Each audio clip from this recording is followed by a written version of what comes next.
Vidéo conseil sur les techniques de base en préparation magistrale. Technique numéro 1, triturer les comprimés. L'action de triturer les comprimés consiste à broyer à l'aide du mortier et du pilon des comprimés en s'assurant d'obtenir une poudre uniformément fine. Et voici la bonne méthode de travail. D'abord, à l'aide du pilon, on effectue une pression sur les comprimés pour les faire craquer. Mais il ne faut jamais donner des coups avec le pilon car on risque de briser les instruments. Puis par la suite, on les transforme en poudre fine par des mouvements circulaires dans le mortier. Dans cet exemple, on peut voir que si on triture bien et assez longtemps les comprimés, on pourra obtenir une suspension uniforme. Par contre, si les comprimés sont mal triturés, on obtiendra une poudre avec des granules de différentes tailles, puis cela engendrera une suspension avec des doses variables. Et c'est ce qu'on cherche à éviter durant toutes les préparations de médicaments. Technique numéro 2, la dilution géométrique. La dilution géométrique est utilisée pour mélanger une petite quantité d'un produit dans une grande quantité d'un autre produit, le but étant d'obtenir un mélange homogène. Dans le cas des poudres, la méthode à utiliser est de mettre la première poudre, soit celle présente en plus petite quantité, dans le mortier, puis d'ajouter une quantité environ égale de la deuxième poudre et de mélanger.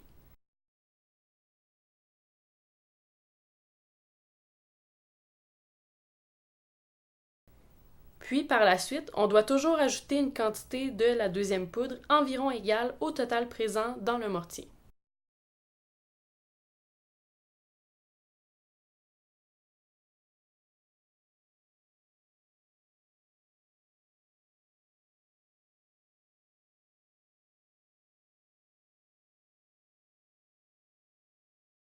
Dans cet exemple, on peut voir que si on utilise la technique de dilution géométrique, on obtient une poudre beaucoup plus uniforme que si on mélange directement les deux poudres ensemble.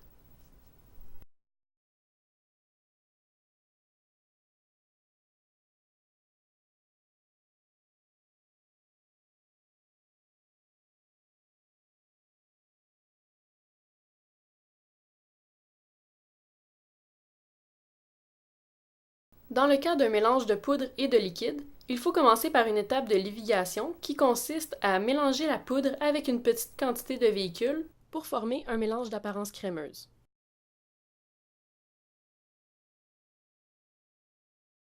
Puis par la suite, on peut ajouter des quantités de véhicules environ égales à ce qui est présent dans le mortier.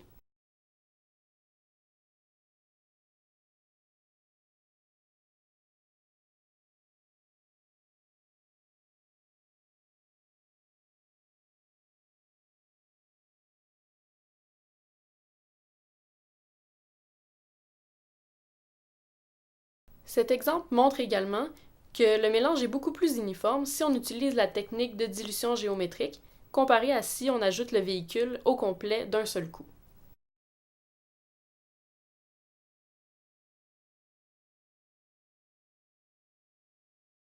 Technique numéro 3, la mesure de liquide. Pour bien mesurer un liquide, il faut mettre ses yeux à la hauteur du trait indiquant le volume que l'on désire mesurer. Et le bas du ménisque doit arriver à ce trait. Si on ne place pas ses yeux perpendiculairement au trait, le volume semblera différent. Et cela peut engendrer des erreurs de concentration, ce qu'il faut éviter. De plus, il est important de choisir le bon instrument de mesure pour être précis. Par exemple, si on mesure un volume de 50 ml avec un bécher et qu'on le verse dans un instrument plus précis comme le cylindre gradué, on va pouvoir remarquer qu'il y a une différence d'environ 5 ml entre les deux. Et donc on peut conclure que le bécher n'est pas aussi précis que le cylindre gradué. Technique numéro 4, mettre la balance à niveau. Avant d'effectuer une pesée, il faut s'assurer que la bulle d'air se retrouve au centre du cercle. On peut ajuster cela à l'aide des vis qui se situent de chaque côté de la balance. C'est une étape importante à faire puisqu'une balance qui n'est pas à niveau donnera une masse erronée. Technique numéro 5, calcul du volume total d'une préparation de capsules. Si on décide de faire des capsules de taille numéro 2, on doit savoir qu'elles ont un volume de 0,4 ml chacune. Alors, on peut calculer 0,4 ml fois 50 capsules est égal à 20 ml. Donc, après avoir pesé l'actif et disposé dans un cylindre gradué, il faudra compléter avec un agent de masse à 20 ml. De plus, il est possible de faire moins de 50 capsules avec le gélulier.